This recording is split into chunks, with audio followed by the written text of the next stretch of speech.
Hello, class. Today we have a fantastic book to read. I'm so excited because this is one of my favorite books. It's called Spoon. And a few things we need to think about before we start reading Spoon. So we're going to prepare to read Spoon. Remember the word I taught you earlier called genre? That's the kind of book it is, and Spoon is a fantasy.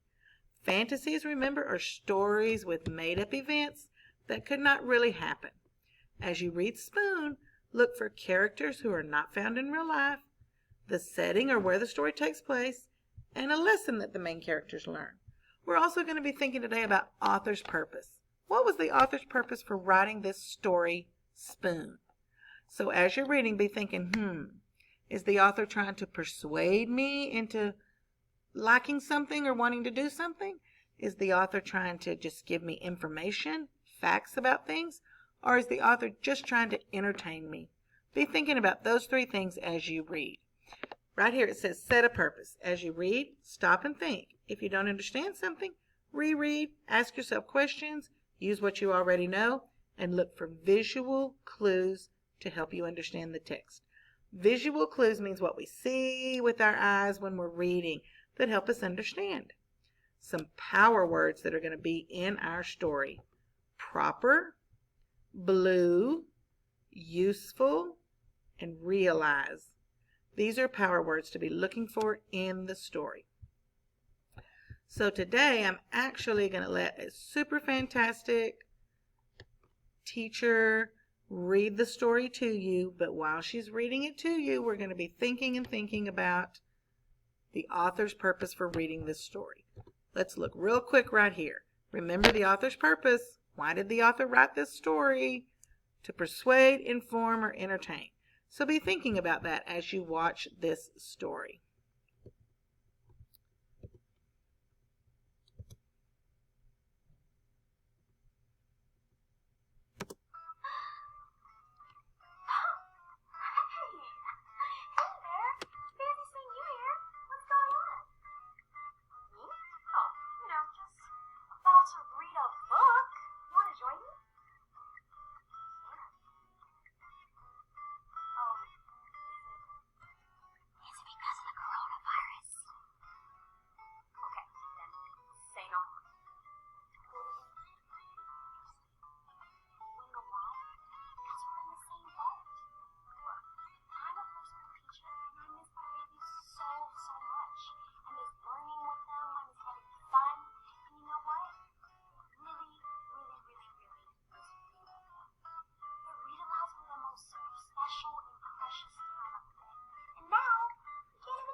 Spoon, written by Amy Krause Rosenthal, illustrated by Scott Magoon, narrated by Miss Clark. Boys and girls, this story is about a little spoon, and you know what? He's having the most difficult time learning how to deal with just being a spoon. Let's read to find out if he ever finds happiness just being himself. What are you thinking? Do you think he'll ever find happiness being himself? Okay, well, hold on to your thought and let's keep reading to find out. Spoon. You know what this page is called? adjusted the title page. And here is the dedication page. You're right. This is Spoon. This is Spoon's family. Look at all these different spoons. We have some measuring spoons, and that looks like a spoon you could use to scoop punch. On Sundays, Spoon goes to visit his Aunt Silver. He has to be on his very best behavior there. She's very fancy and proper. Goodbye, darling. Ta-ta! Notice his little tie. At bedtime, Spoon likes to hear the story about his adventurous great-grandmother who fell in love with a dish and ran off to a distant land. Do you notice he's sleeping on a sugar pack and using it as a pillow?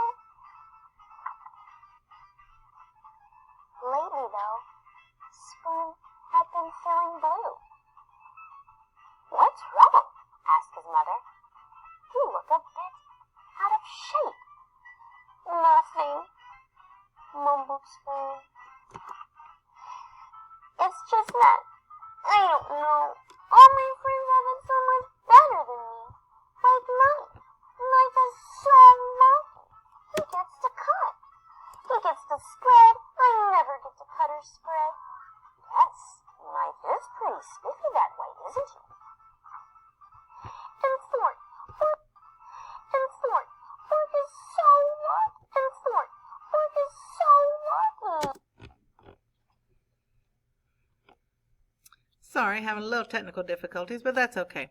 So, let's think about what we know so far about Spoon. He lives at home with his mom and dad. He's got a fancy aunt. We've learned all this in the story so far. So far, let's be thinking about what we think the author's purpose is. Has the author tried to persuade us to like something or to do something? Is the author been giving us factual information? Or do you think the author is just trying to entertain us? Let's keep reading and find out. She gets to go practically everywhere. I bet she never goes stir crazy like I do. What does get out and make her so useful, doesn't she? Oh, I love spaghetti. So now we see that Spoon is a little bit jealous of Fork. Spoon thinks Fork's job is more important. What do you guys think? Do y'all think the Fork's job is more important than the Spoon's? Let's keep reading and find out. And chopsticks. They are so lucky. Everyone thinks they're really cool and exotic. No one ever thinks I'm cool or exotic. Those chopsticks are something else, aren't they? Boys and girls, the word exotic usually refers to something that's unique. So Spoon thinks these chopsticks are unique. Meanwhile, if only Spoon knew what his friends were saying at that very minute. Spoon is so lucky, said Knife. He's so fun and easygoing. Everyone's so serious with me. No one's ever allowed to be silly with me like they are with a spoon. Spoon is so lucky, said Fork. He gets to measure stuff. No one ever does that with me. Boys and girls, why do you think you can't measure with a fork? I know, exactly. It would just fall right through. Spoon is so lucky, said Chopsticks. He can go places by himself. We could never function apart.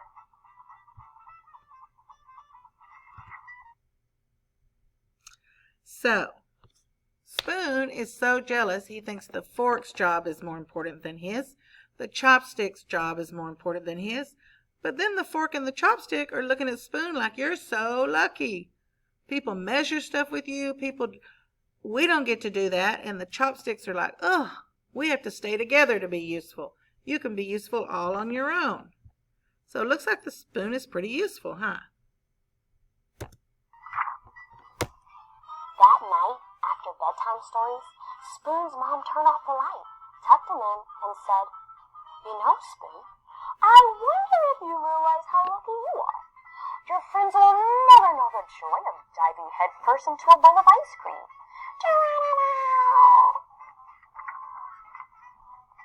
They'll never know what it feels like to clank against the side of a cereal bowl. Wait.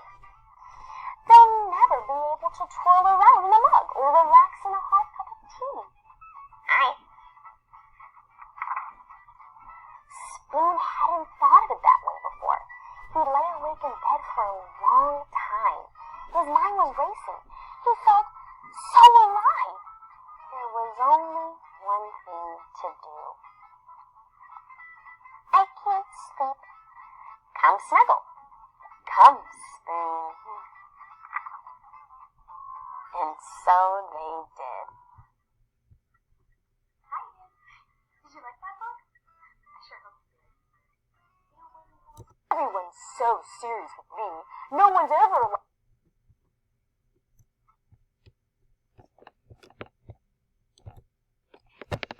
Okay, so let's think about this story. Spoon just thought everybody else had this great job, and he was so jealous and upset. He wanted to have a great job too. But everybody else was like, Spoon's the luckiest spoon in the world.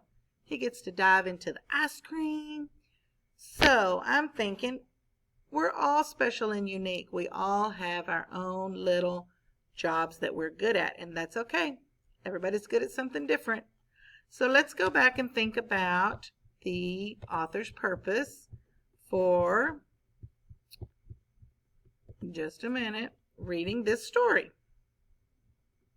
So we're going to think about the author's purpose for reading this story. Let's look right here. This is going to be a little activity you're going to do next, but let's think. The author's purpose can be to persuade, inform, or entertain. So right here it says, what clues tell you what kind of text you are reading?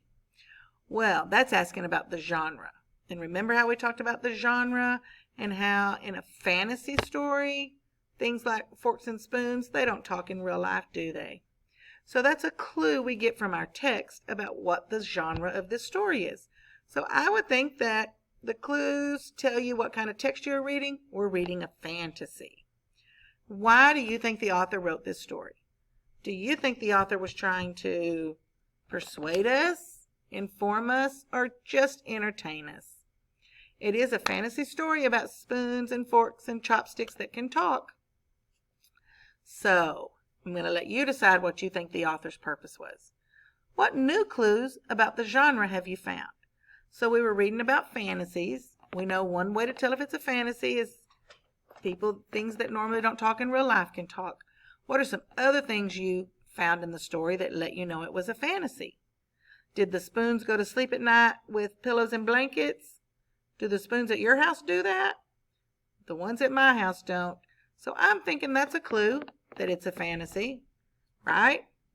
And it says, what do you think is the author's purpose for writing this text? Again, we're talking about the author's purpose. Was it to inform? Was it to persuade? Or to entertain? You decide.